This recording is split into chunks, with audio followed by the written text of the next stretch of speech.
And as we've said, it's been 8 years since teenager Laquan McDonald was fatally shot by Jason Van Dyke. McDonald's family members and community activists are outraged over the former Chicago police officer's early prison release. Chicago Tonight's Joanna Hernandez and producer Marissa Nelson spent the day in North Lawndale, the neighborhood McDonald grew up in, and spoke with family members and the community about Van Dyke's release as part of our In Your Neighborhood series. Joanna Hernandez joins us now. Joanna. Branda's Laquan McDonald would have been 25 this year. His grandmother tells us this is the neighborhood he was born and raised in, and she said she is torn about the early release of former officer Jason Van Dyke. It's a very hurt feeling because that man didn't serve his time. He did not serve his time. That man took my firstborn grandchild from me. I would have been all right if they had just tased him. I would have been all right if they had just beat him up, but he would have still been alive. I can't hear this thought. Can you? Tracy Hunter says she's hanging on to memories she has of her grandson. She shares people called him Bon Bon, and Laquan liked to make jokes, dance, and ask his grandma what she was cooking. His family still dealing with the loss. His life wasn't so easy, but it wasn't bad. It wasn't bad. You know? Yeah. And he played sports. He got trophies. You don't know the pain that I have to live with every day, not seeing my grandson, not hearing his voice, not talking to him. McDonald was killed in October 2014 when then police officer Van Dyke shot the teenager 16 times as McDonald is seen on dash cam video trying to walk away from officers. The video wasn't released until a year later, which fueled massive protests across the city, calling out for major changes and accountability within the police department as more details started to surface of what really happened that night. A cover-up that retired officer Richard Wooten says does not reflect what he stood for when he was in the force. I saw another side of the Chicago Police Department that covered up something that they knew was wrong. The very thing we swore to uphold, it was the very thing they allowed to happen. I have had people who I've locked up for petty thefts that's been in jail longer than Van Dyke served. Petty theft, not murder. In 2018, Van Dyke was convicted of second-degree murder. The judge sentenced him to 81 months in prison. After serving a little more than 3 years, Van Dyke is now a free man, and MOVE family and community organizers don't stand by.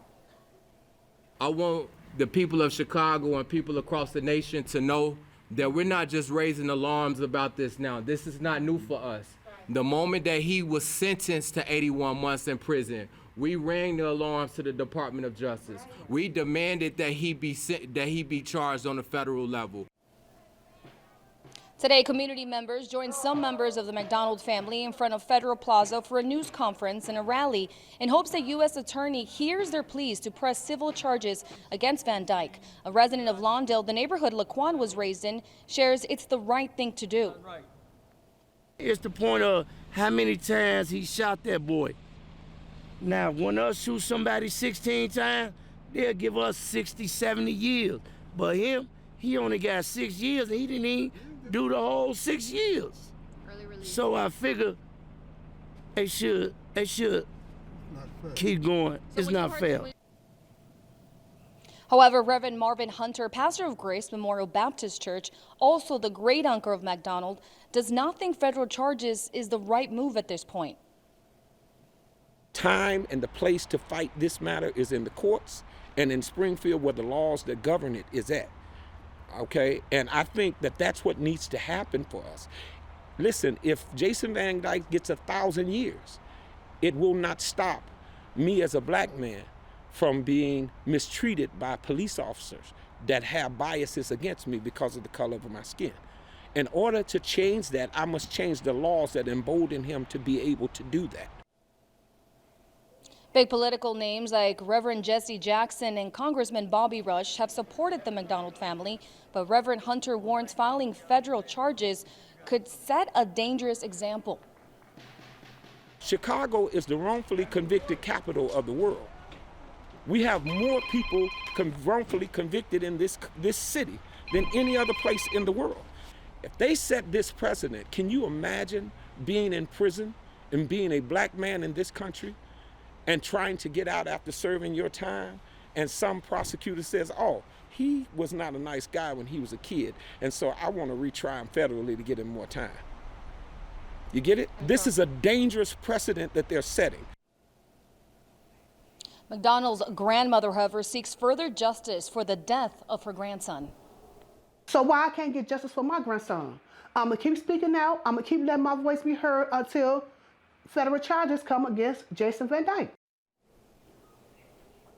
Now, we know Illinois senators wrote a letter to Attorney General Merrick Garland asking for an update on the investigation into Van Dyke. And now, Brandis, I send it back to you.